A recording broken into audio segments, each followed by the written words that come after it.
Hello YouTube. I am at the Provident Metals website in their blog called Friday Fables, and today we're going to review a story called Friday Fables, Little Bighorn Treasure.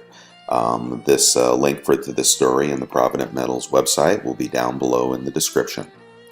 You may remember learning about the Battle of Little Bighorn in your history classes. The conflict began in 1868 when the Treaty of Fort Laramie gave the Black Hills, a region that spanned from North Dakota to Montana, to the Lakota Native Americans. Several years later, General George Custer was sent to the area on a scouting mission where he found enough gold deposits to kick off a gold rush. The U.S. Army initially honored the treaty by evicting prospectors from the region, but this effort didn't last. In retaliation, the Lakota teamed up with the Cheyenne and the Sioux to revolt against the loss of their territory.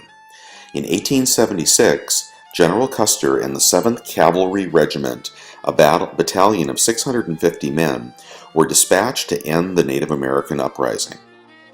Right before the men went into battle, 4 months of back pay was distributed to each of them in the form of gold, silver, and paper currency. It's estimated that the total pay distributed was around $25,000 pre-inflation. The men carried this pay into the battlefield where they underwent a massive defeat and massacre, as the Native Americans greatly outnumbered them. This later came to be known as Custer's Last Stand. After the Native Americans won the skirmish, they stripped the dead soldiers of their clothing, belongings, and money. It's believed that this hoard of money and possessions was put into a saddlebag and hidden in a secret location. 2 Moons, a Cheyenne chieftain, told a white Indian trader named W.P. Moncure about the lost Custer treasure, drawing him a map to its location as well. What proof do we have of this tale of lost treasure? In 1936, Moncure reburied the body of 2 Moons in a mausoleum. 20 years later, an investigation was conducted by a reporter named Catherine Wright, during which she found a hidden vault under a bronze plaque.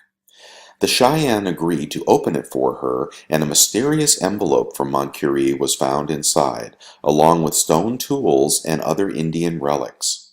The large manila envelope contained a typed message, part of which read, "Hiding place and location of money and trinkets taken from dead soldiers on Custer battlefield." The message stated that the envelope was to be opened on June 25, 1986, 110 years after Custer's last stand and 50 years after 2 Moons' reburial.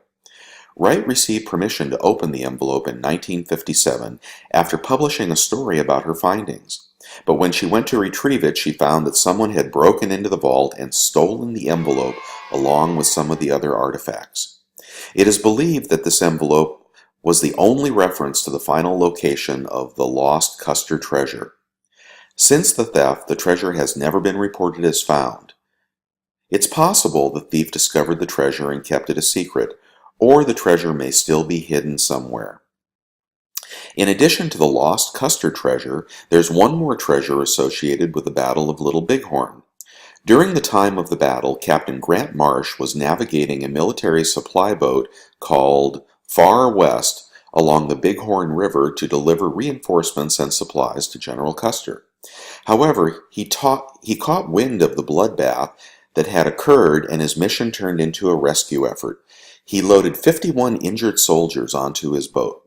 With the added weight, Marsh was forced to drop off some cargo.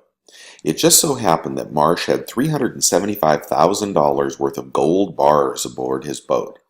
He was holding the gold for miners who were worried about being attacked by the Sioux. In order to carry the injured soldiers to safety without sinking the boat, he presumably buried the gold along the shores of the Bighorn River. Marsh tried to retrieve the gold a couple months later, only to find that it had been buried deeper by a mudslide. It's believed the gold is still buried near the battle site to this day, but the land is considered a national monument and has not been excavated. Tales of lost and found treasure have a way of appealing to many people, no matter the age or complexity of the story. What are some of your favorite treasure hunting stories? I hope you guys enjoyed this. This is Louis signing out.